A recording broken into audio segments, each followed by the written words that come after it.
il était là. Non, en fait, ce qui nous a plu dans ce truc-là, c'est que on trouve que sur scène, il y a quand même encore un espace de liberté qui est assez dingue. Moi, quand je vais voir des humoristes, je trouve qu'il y a des fois des trucs qui sont dits qui sont dingues qu'on pourrait pas dire ailleurs. C'est vrai que nous, on est très concernés par ça. On fait attention à ce qu'on dit. C'est vrai qu'il y a eu un moment où on s'est quand même beaucoup pris la tête sur ce qu'on disait, ce qu'on n'avait pas le droit de dire, etc. Ouais. Et parfois, c'est pour le bon. Mais je trouve que sur scène, il y a un peu ça. Est-ce que vous ressentez ce truc-là de vous dire, on va sur scène, on peut quand même y aller beaucoup plus que si on était ailleurs, dans le fait d'être dans une salle avec devant un public et pas devant tout internet forcément à chaque fois. Non mais ça dépend, c'est-à-dire effectivement dans la salle, dans le lieu fermé, qu'avec la salle, je trouve que c'est vraiment encore le seul espace où tout peut se dire. En tout cas moi parfois je pense un peu loin où je dis tout. À partir du moment où ça devient capté, ça reste pourtant la même forme d'expression. Et c'est certain que moi je vais faire très attention, je vais couper 50 000 trucs. On peut pas faire comme si il y a pas cette donnée, c'est important, il faut faire attention. Bah, cela dit, tu laisses quand même pas mal de trucs bien quand sûr. Même dans les vidéos, dans les exemples j'en laisse beaucoup, mais je veux dire, dès lors qu'on sort de l'espace de la salle de spectacle et que ça va être... les gens, ils sont là avec nous pendant peut-être 1 heure. Il y a un contexte. Dès que ça devient... Ça peut être extrêmement violent. Aujourd'hui, les gens vont voir quelque chose sur l'écran sans contexte aucun, en 2 secondes. Oui, il y a une responsabilité aussi de l'artiste par rapport à son propos, parce que ça va être frontal. Et je pense qu'il faut faire attention. Après, ça dépend de beaucoup de choses, de ce qu'on dit. Putain, quand t'es sérieux, t'es bien là. T'as vu comme il est super. T'es pas ça, comme Et vous m'aimez quand même, hein. Ouais, bien sûr. Voilà ce que je pense. Fanny, Baptiste, vous avez l'impression de vous censurer parfois ? Moi, j'ai pas un humour très noir ou très rentre-dedans. En revanche, il y a des sujets qui sont de plus en plus... Enfin, si je peux aborder un sujet graveleux, le contexte de la salle est vraiment important. Ça, c'est vrai que les gens ont quand même conscience qu'ils viennent voir quelqu'un, ils ont payé pour te voir, la salle est tournée vers toi, la salle est avec toi. Généralement, l'ambiance est assez bienveillante. Sorti de ce contexte-là, oui, c'est vrai qu'il faut faire plus attention maintenant. Mais d'ailleurs, quand j'étais venu te voir, il y avait un enfant dans la salle. Je sais pas si tu te souviens, parce que tu en as fait beaucoup. Tu avais un enfant dans la salle. Et ton spectacle, il y a des vannes qui sont évidemment hard et tout. Et tu as fait beaucoup de ton spectacle à être sur lui, à lui expliquer, à lui dire très frontalement les vannes. C'était très drôle. C'était vraiment hilarant. Bien sûr. Tu rigoles des accidents et des imprévus. Et c'est ce que les gens aiment aussi. C'est ça. On en fait quelque chose à ce moment-là. Et c'est bien. Mais si tu avais pris la blague et qu'on voyait que les gens ne savaient pas, qu'il n'y avait pas l'enfant, etc. et tout, les gens qui ne savent pas, c'est sûr que ça change beaucoup de choses. Fanny, tu le ressens, toi ? Moi, j'ai l'impression que quand t'es dans une salle, tu peux te permettre beaucoup.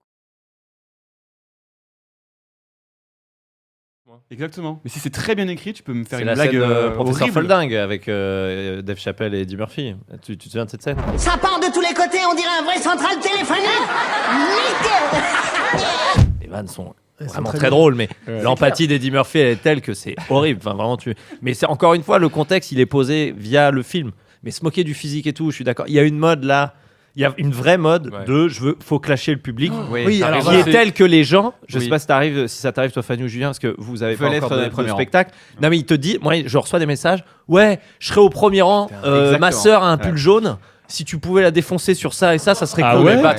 Non mais t'as trop raison, c'est méta, c'est vraiment presque un algo où tu sais que ça va remonter ensuite sur Insta, TikTok et tout, et que ça peut faire vendre des billets. Et derrière, est-ce que t'as un vrai contenu hors dis donc toi, t'es venu à 2 Non mais clairement, et ça, on peut le dire, c'est vraiment l'effet Redouane Bougueraba. Redouane Bougueraba qui met beaucoup d'extraits de clash, d'impro sur scène ou quoi avec le public, qui base beaucoup là-dessus. Du coup, il a beaucoup de contenu parce que vous êtes quand même dans un problème où t'écris un spectacle pendant des années où tu sors 1h30, je sais pas, et à chaque fois que tu grilles 1 minute, c'est quand même des mois de travail, mais sauf que c'est pas comme ça avec l'impro. Mais je trouve qu'il est très talentueux pour le faire et que c'est sa personnalité. Il est comme ça dans la vie et donc ça fonctionne. Là où c'est pas bien, c'est si ce n'est pas la nature de quelqu'un et que ça crée effectivement. Mais toi, il y a beaucoup d'extraits maintenant qui tournent beaucoup. Parce que moi, je t'ai découvert comme ça à la base.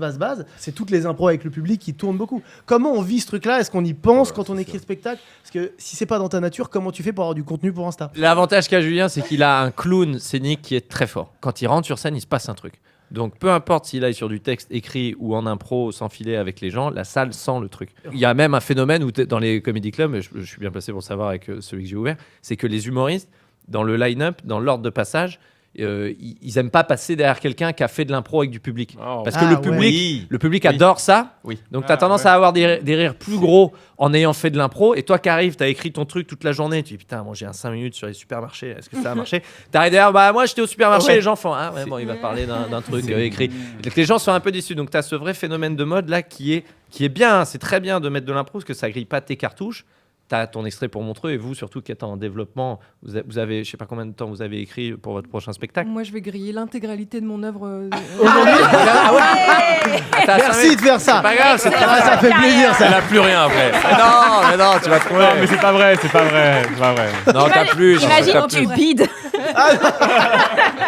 Moi, j'ai jamais vu d'impro de public qui Non, venait. Bah ouais, Fanny, moi, c'est écrit. Ah non, pas du tout. Hop là. Parce que toi, je connais très bien. Pour le coup, tu serais bon à ça. Non, moi, c'est pas trop ma vibe. Je suis très rigide et donc j'aime bien que tout soit écrit. Et je sens que quand je me force un peu à faire de l'impro avec le public, c'est pas naturel et tout. Et donc, si je commence à mettre des vidéos de ça, je sais que j'aurais l'air pas sympa du tout. Je dis pas que c'est faux, mais bon. Je sais que je suis difficile à approcher. Non, mais c'est pas ta nature comique, c'est vrai. C'est pas. Mais tu te révèles par ton écriture. Bah oui, c'est clairement ça. Je sais que mes blagues seront vraiment mieux que n'importe quelle impro que je peux faire. Donc, vas-y, je fais pas ça. Maintenant, c'est vrai que moi, j'ai la chance de faire des chroniques. Donc, si je veux mettre des blagues sur Internet, j'ai les chroniques où je grille de façon 3-4 minutes par semaine. Quoi. Moi, je propose qu'on passe au premier rumoriste de la soirée. Mais premier grave. rumoriste. C'est des gens qui viennent répandre des rumeurs. Oh Et là après, il y aura là. un humoriste qui viendra après le rumoriste. C'est quoi ta rumeur préférée là?